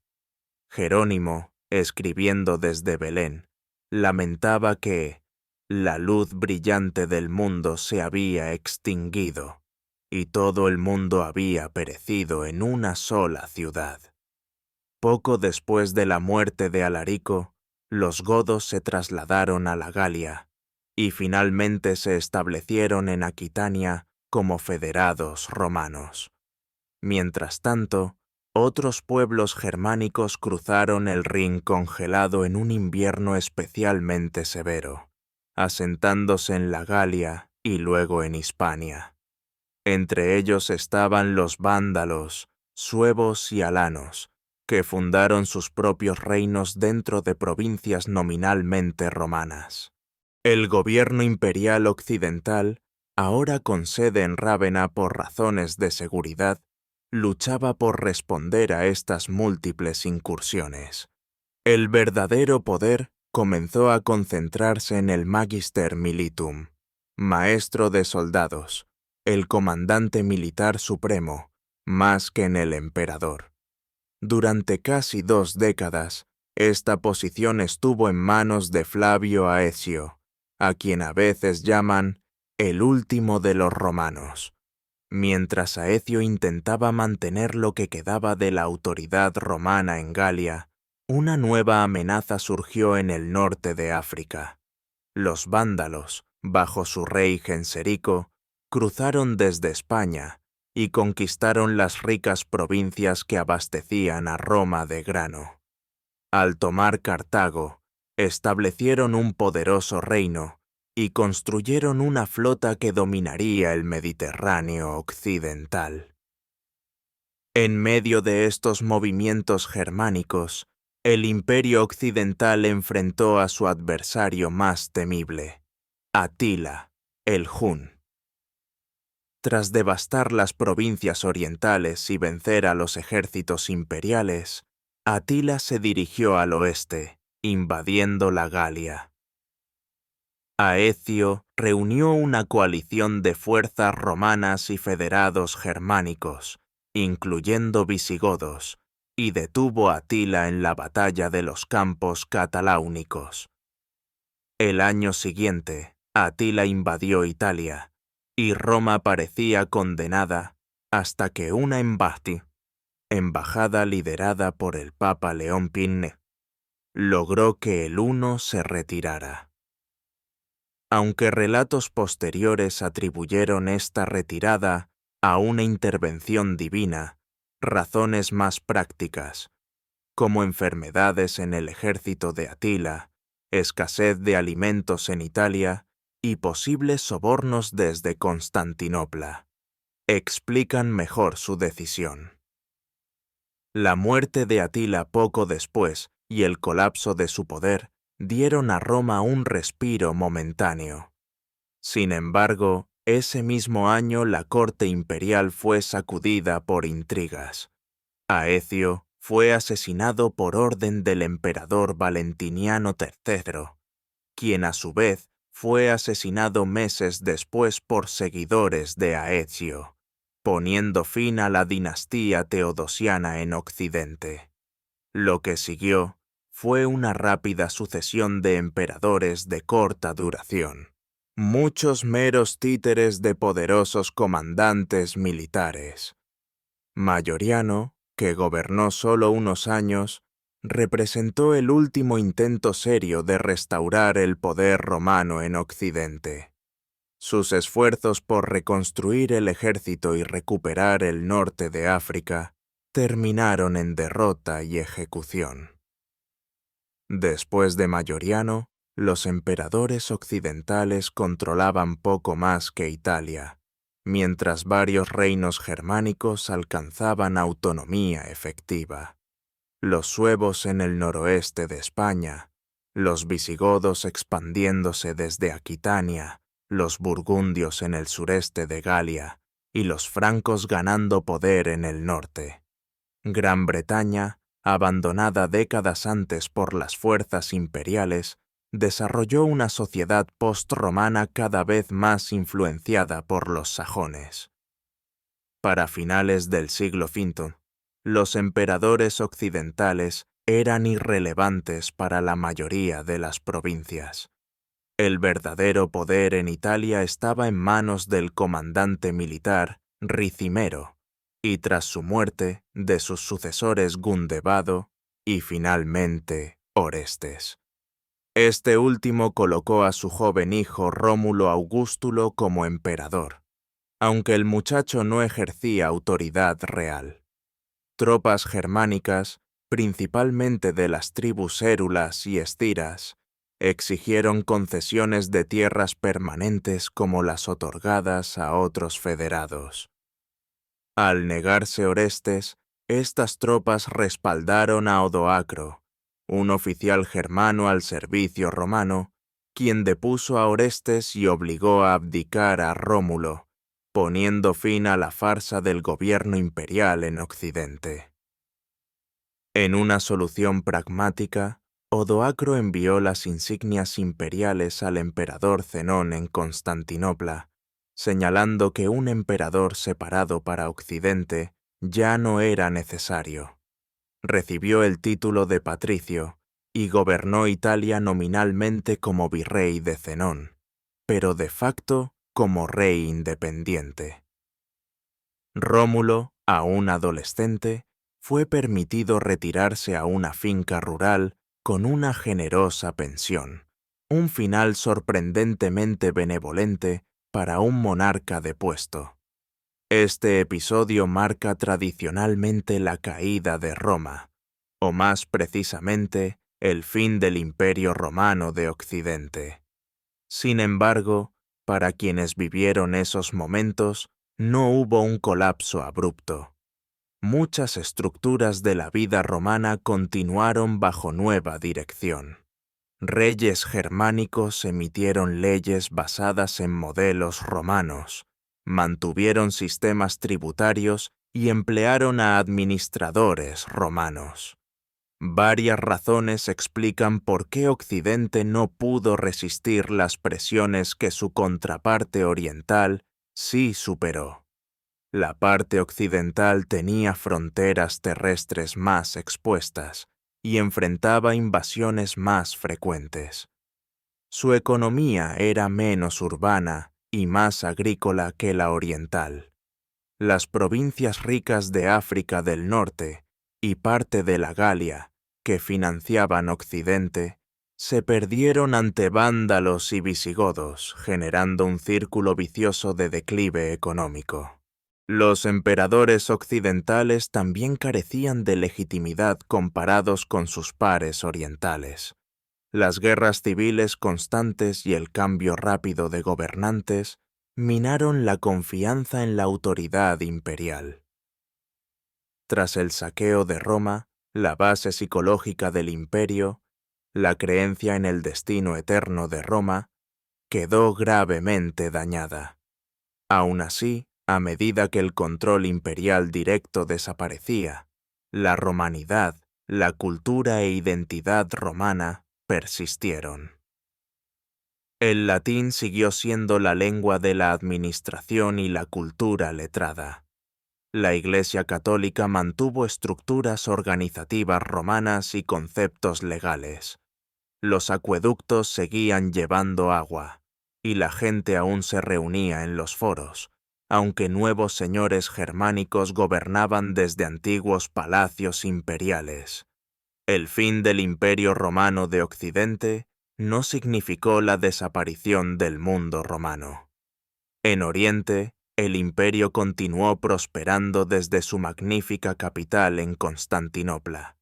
Los emperadores como Zenón se consideraban legítimos gobernantes de todo el mundo romano, incluidos los territorios occidentales perdidos, que esperaban recuperar algún día.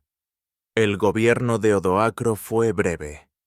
Zenón autorizó a Teodorico, rey de los ostrogodos, a invadir Italia y derrocar a Odoacro. Tras vencer y eventualmente asesinar a su rival, Teodorico fundó un reino que fue uno de los ejemplos más exitosos de síntesis entre elementos romanos y germánicos en el occidente postimperial. Mientras las provincias occidentales comenzaban su lenta transformación hacia la Europa medieval, la idea de Roma mantenía un fuerte poder en la imaginación colectiva. Reyes germánicos buscaban reconocimiento en Constantinopla y ansiaban títulos romanos. La Iglesia fue llenando poco a poco el vacío administrativo dejado por el retiro imperial. Y mucho más al este, el Imperio Romano, ahora de habla griega y cristiano, pero aún llamado romano, continuaba sosteniendo el legado de Augusto y Constantino. Así, la caída del Imperio Romano de Occidente no fue un colapso catastrófico, sino un punto de inflexión significativo en un proceso mucho más largo de transformación. La estructura política creada por Augusto 5 siglos antes finalmente falló en Occidente, pero la civilización romana, como un gran río que se divide ante un obstáculo, continuó fluyendo por nuevos cauces hacia la Edad Media. El Imperio Romano de Oriente continuó prosperando después de la caída de Occidente. Sus habitantes nunca se llamaron a sí mismos bizantinos, un término moderno. Ellos se reconocían orgullosamente como romanos, Romai, hablando cada vez más en griego y considerándose los legítimos herederos de César y Constantino. Durante casi 1000 años tras la deposición de Rómulo Augustulo, este imperio oriental preservó y transformó el legado romano. Al terminar el siglo V, el emperador Zenón enfrentó grandes retos. Las disputas religiosas sobre la naturaleza de Cristo dividían a los cristianos orientales, y los isaurios, originarios de la región montañosa de Zenón, dominaban la corte, causando descontento entre los habitantes de Constantinopla. Sin embargo, el imperio permaneció firme gracias a una administración eficiente, recaudación fiscal eficaz y un ejército seguro que el fragmentado occidente envidiaba. Anastasio, su sucesor, gobernó con capacidad durante 27 años. Su gestión financiera recuperó las finanzas imperiales y construyó las murallas largas, protegiendo la ciudad por tierra. Aunque las tensiones religiosas persistieron, mantuvo la posición del imperio frente a Persia sasánida, su enemigo tradicional en el este. La edad dorada del Imperio Romano de Oriente comenzó con Justiniano I, nacido de campesinos de habla latina en los Balcanes. Justiniano se casó con Teodora, una mujer notable que pasó de actriz con mala reputación a emperatriz, lo que escandalizó a los conservadores pero le dio un aliado astuto en el trono. La ambición de Justiniano fue restaurar la unidad imperial. Envió a su brillante general Belisario para recuperar el norte de África, conquistado por los vándalos, misión que cumplió rápidamente, y devolvió a Roma una región rica en producción de cereales. Animado por este éxito, Justiniano ordenó la invasión de Italia ostrogoda. Sin embargo, esta campaña resultó mucho más ardua de lo esperado. Lo que debía ser una rápida reconquista se convirtió en una lucha de 20 años que devastó la península. Aunque las fuerzas imperiales lograron tomar Rávena y derrotar la última resistencia gótica, el costo fue enorme y la economía italiana quedó arruinada. También se recuperaron partes de España, pero el sueño de Justiniano de restaurar por completo Occidente nunca se concretó. Estas campañas agotaron los recursos del imperio, ya tensados por la guerra con Persia. La situación empeoró cuando la peste bubónica llegó a Constantinopla, matando a casi el 40% de su población y extendiéndose por todo el Mediterráneo. Esta catástrofe demográfica redujo los ingresos fiscales y la capacidad de reclutar soldados, complicando aún más las finanzas del imperio. A pesar de estos desafíos, el reinado de Justiniano estuvo marcado por grandes logros. La magnífica iglesia de Santa Sofía, con su innovadora cúpula de 33 metros de diámetro, sigue siendo una maravilla arquitectónica mundial. Más duradera aún fue la creación del Corpus Juris Civilis, una compilación y reforma completa de la ley romana que preservó principios legales clásicos para las generaciones futuras. Este código legal sentó las bases de muchos sistemas jurídicos europeos y representa uno de los legados más importantes de Roma para el mundo moderno. Tras la muerte de Justiniano, el imperio entró en una etapa difícil. Su sucesor, Justin II, perdió gran parte de Italia ante los lombardos, y la guerra contra Persia siguió agotando recursos. Los emperadores posteriores, Tiberio II y Mauricio, mantuvieron las defensas pero enfrentaron dificultades por la reducción de recursos. Los intentos de Mauricio por reformar el ejército causaron su derrocamiento y ejecución a manos del usurpador Focas. El siglo VII trajo desafíos sin precedentes. Bajo el reinado del Shah Khosroes Doldo, Persia lanzó invasiones masivas y capturó Siria, Palestina, Egipto y gran parte de Anatolia. Jerusalén cayó, y la Vera Cruz, la reliquia cristiana más sagrada, fue llevada a la capital persa como trofeo. Las fuerzas persas llegaron al Bósforo, frente a Constantinopla misma. En este momento crítico, surgió uno de los grandes emperadores romanos, Heraclio, quien había derrocado a Focas y lideró personalmente una brillante contraofensiva. Sus campañas penetraron profundamente en territorio persa, obligando a la paz y recuperando todas las provincias perdidas y la Vera Cruz. Esta sorprendente victoria pareció asegurar la frontera oriental del imperio. Pero justo cuando Heraclio celebraba su triunfo, emergía un nuevo poder en el desierto árabe. Unido por el profeta Mahoma y la fe islámica, los ejércitos árabes irrumpieron en territorios romanos y persas con una rapidez asombrosa. El agotado imperio persa colapsó por completo, mientras que las fuerzas romanas sufrieron una aplastante derrota en la batalla de Yarmuk.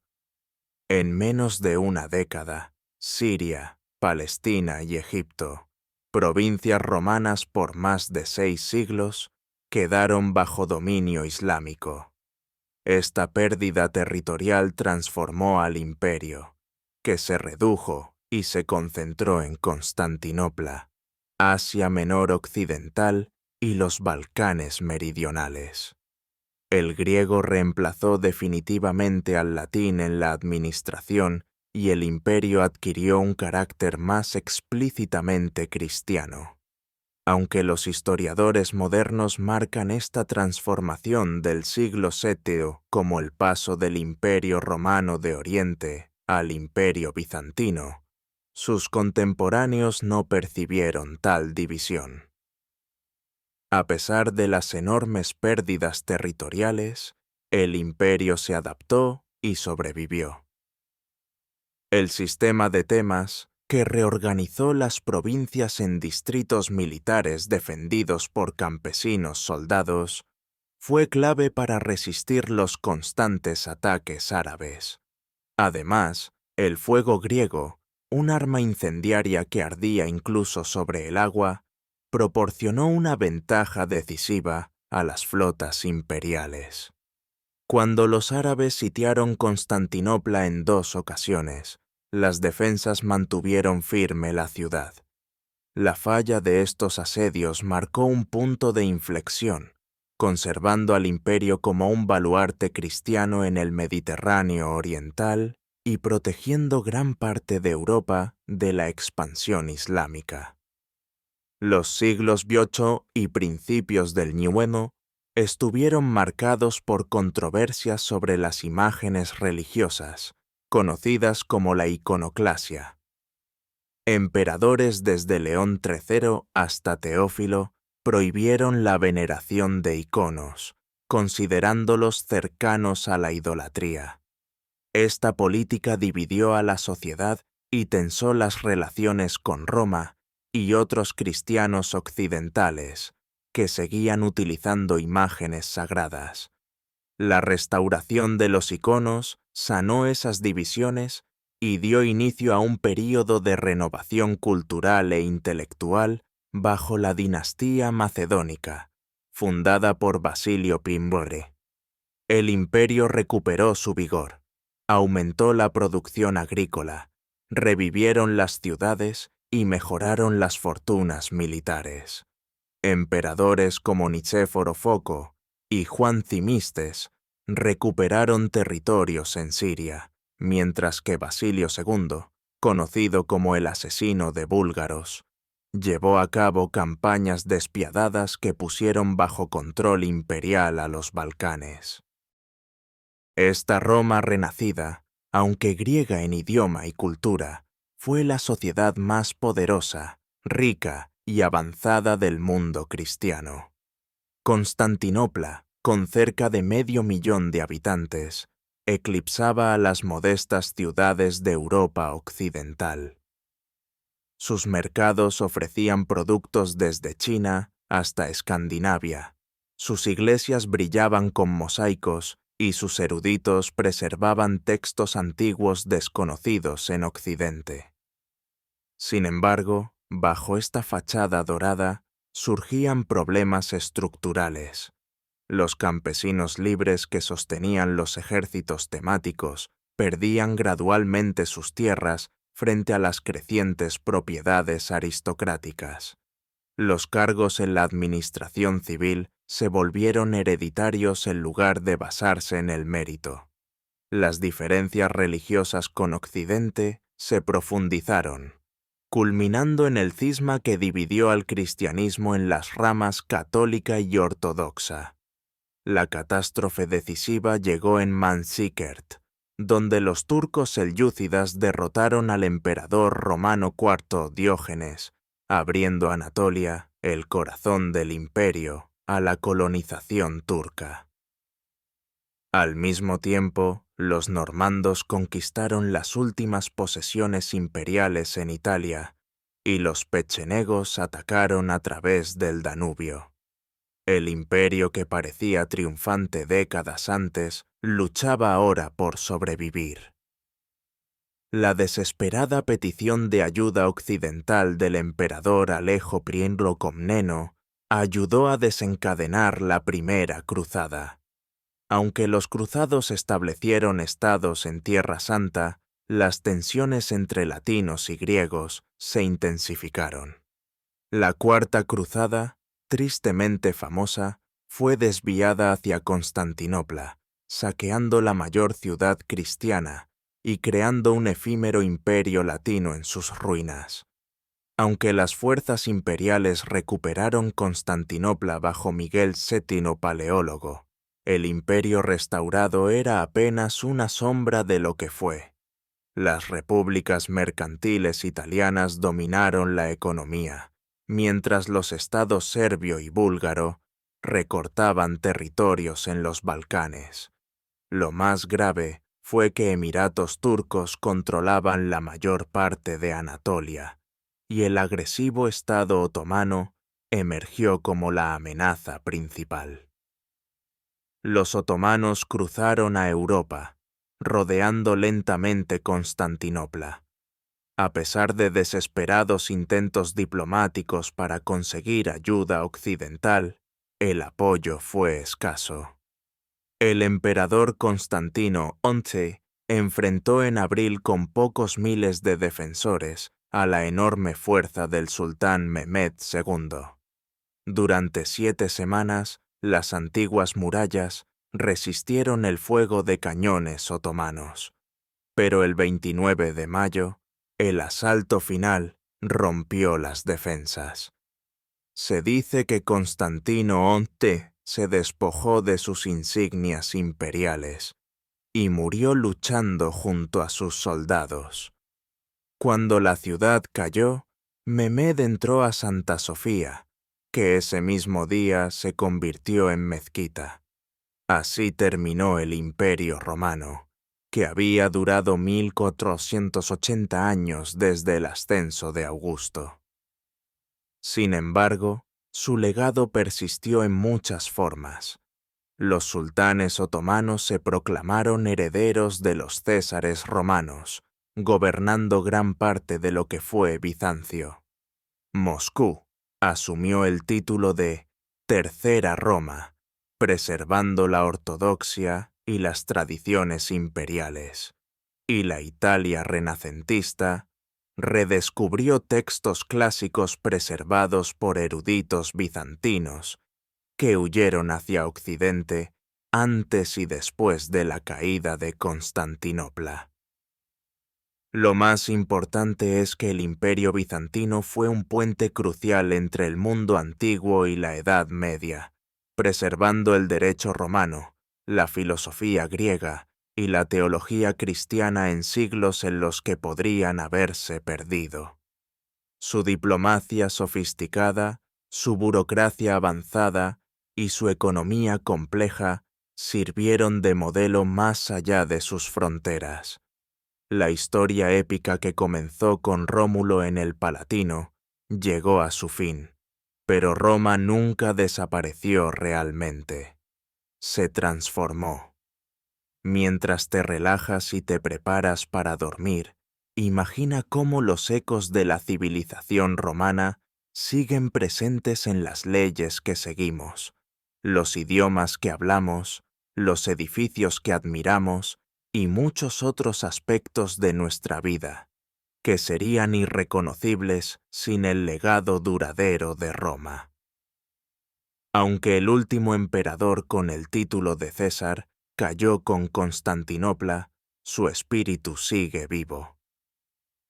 En 1453, la influencia de Roma sigue resonando a lo largo de los siglos hasta nuestros días. Mientras te acercas al sueño, reflexionemos sobre la huella duradera de esta civilización extraordinaria que moldeó nuestro mundo de innumerables maneras. Tal vez la contribución más significativa de Roma esté en el ámbito del derecho y la administración. Los romanos desarrollaron un sistema legal sofisticado que superó los límites de los códigos anteriores para atender las complejas necesidades de una sociedad cosmopolita y diversa. Conceptos que hoy damos por sentado, como la presunción de inocencia, la importancia de la intención en los delitos y la distinción entre derecho civil y penal, llevan la marca romana. La gran compilación legal de Justiniano, el Corpus Juris Civilis, preservó estos principios durante la Edad Media y hasta la era moderna, cuando las naciones europeas diseñaron sus sistemas jurídicos en la Edad Media tardía y el Renacimiento, se apoyaron en gran medida en esta herencia romana.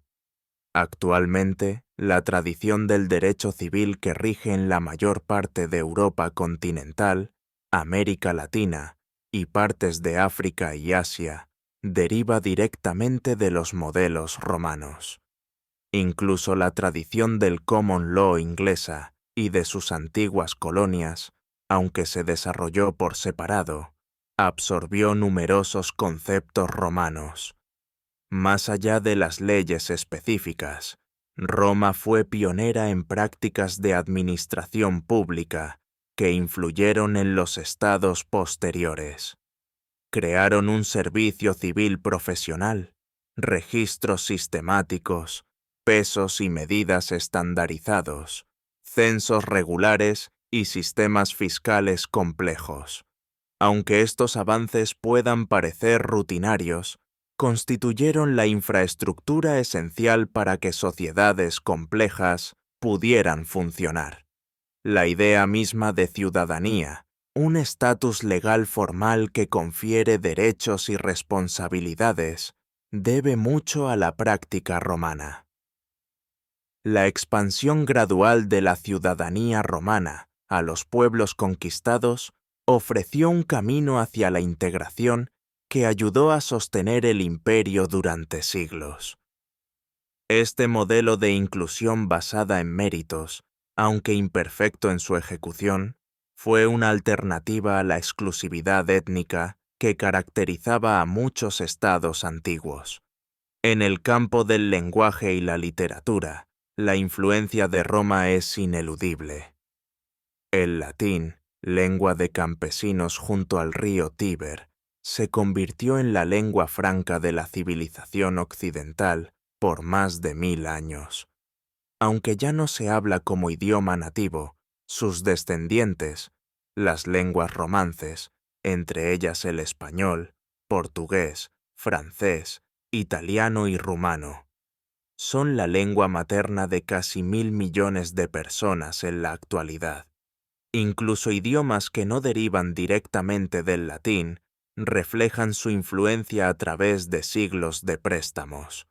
El inglés, aunque germánico en su estructura básica, obtiene aproximadamente un 60% de su vocabulario del latín, ya sea directamente o a través del francés. La terminología científica, legal y técnica a nivel global sigue siendo en gran parte de origen latino, proporcionando un vocabulario común que atraviesa fronteras lingüísticas. La literatura romana estableció formas y temas que resonaron a lo largo de la tradición literaria occidental. La épica de Virgilio, la Eneida, fue un referente para poetas posteriores como Dante y Milton. Las narrativas mitológicas innovadoras de Ovidio en las Metamorfosis influyeron en Shakespeare y otros tantos escritores. La retórica de Cicerón ofreció modelos para la oratoria política, y las obras filosóficas y dramáticas de Séneca marcaron el teatro renacentista. Las cartas de Plinio y las historias de Tácito continuaron guiando nuestra comprensión de la prosa literaria y la historiografía. El legado físico de Roma es igual de impresionante. La ingeniería romana transformó el Mediterráneo con una red de infraestructuras de escala sin precedentes. Muchas de las calzadas romanas aún forman la base de las autopistas modernas. Sus rutas cuidadosamente diseñadas resultan óptimas incluso para la tecnología actual. Los acueductos construidos por ingenieros romanos continuaron abasteciendo agua a ciudades como Segovia en España hasta el siglo XX. Las innovaciones arquitectónicas, en particular la refinación del arco, la bóveda y la cúpula, permitieron construcciones de gran escala y durabilidad antes inimaginables. El desarrollo del concreto posibilitó estructuras que han resistido 2 milenios de terremotos, inundaciones y guerras. El Panteón de Roma, con su cúpula perfecta y su óculo abierto al cielo, sigue siendo una maravilla arquitectónica mundial, inspirando edificaciones desde el Renacimiento hasta hoy.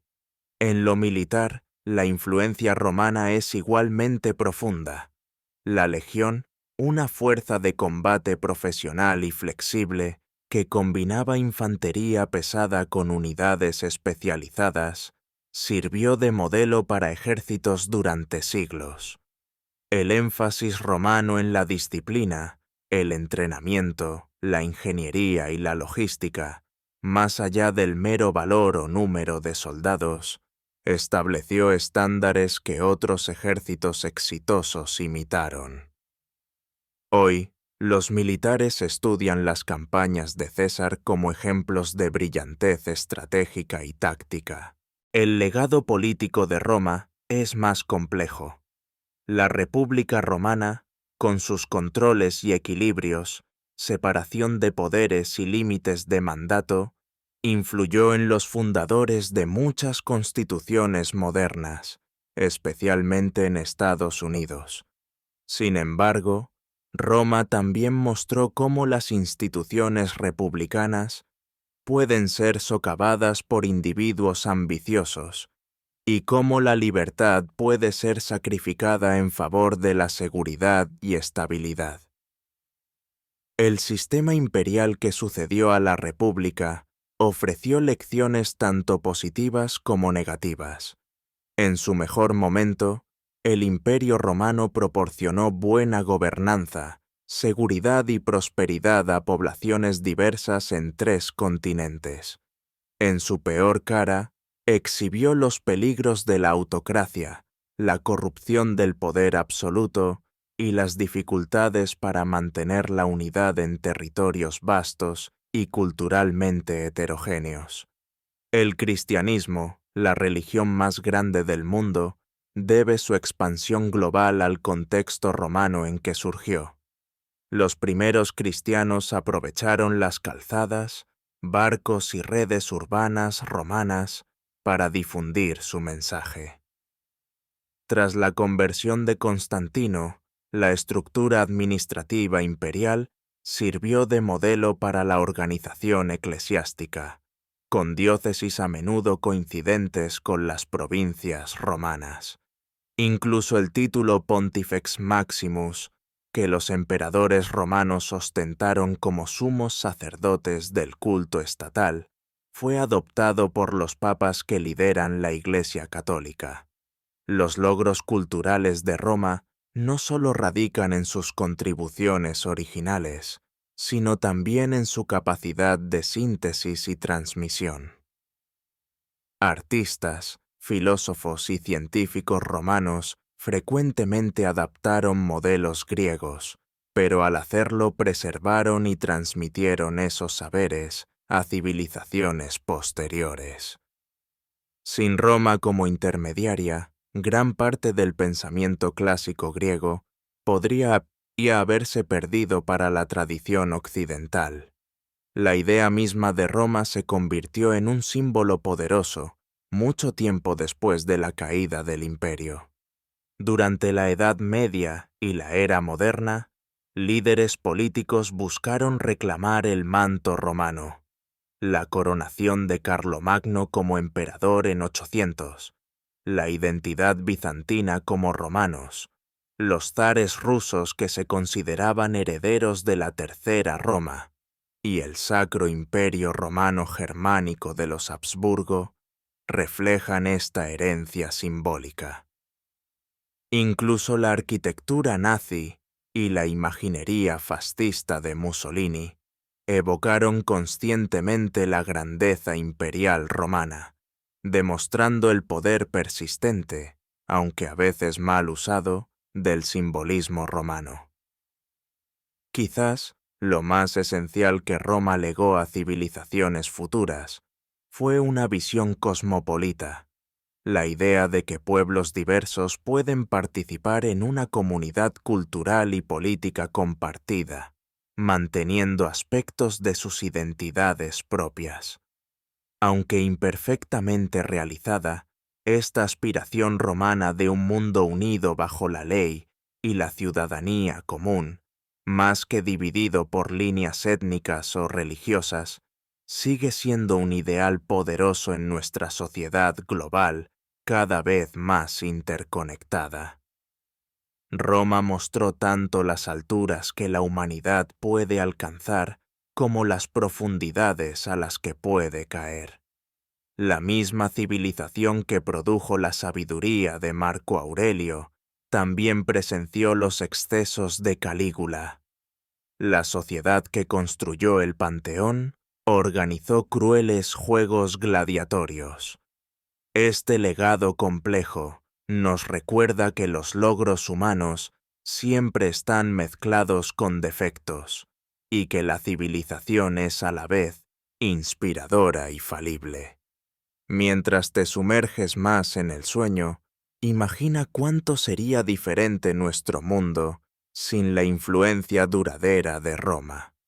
Nuestros sistemas legales y lenguas, nuestra arquitectura e ingeniería, nuestras instituciones políticas y organizaciones religiosas serían profundamente transformadas sin su experiencia. Desde detalles cotidianos como los nombres de los meses hasta preguntas profundas sobre ciudadanía y gobierno, Roma ha moldeado cómo nos entendemos a nosotros mismos y a nuestra sociedad. La historia romana, que abarca más de 2 milenios desde Rómulo hasta la caída de Constantinopla, ofrece una gran epopeya de logros humanos, resiliencia y adaptación, con sus ascensos y caídas, triunfos y desastres. El mundo romano evolucionó mientras mantenía vínculos con su pasado, y aunque el imperio dejó de existir como entidad política, su sombra continuó influyendo en todo lo que vino después. Al irte a dormir, encuentra consuelo en esta continuidad de la experiencia humana. Las mismas estrellas que brillaban sobre Augusto mientras transformaba Roma de ladrillo a mármol, ahora nos iluminan a nosotros. Las mismas esperanzas, miedos y sueños humanos que motivaron a los romanos por seguridad, prosperidad, sentido y belleza, siguen motivándonos hoy. En esa humanidad compartida reside quizás el legado más profundo de Roma.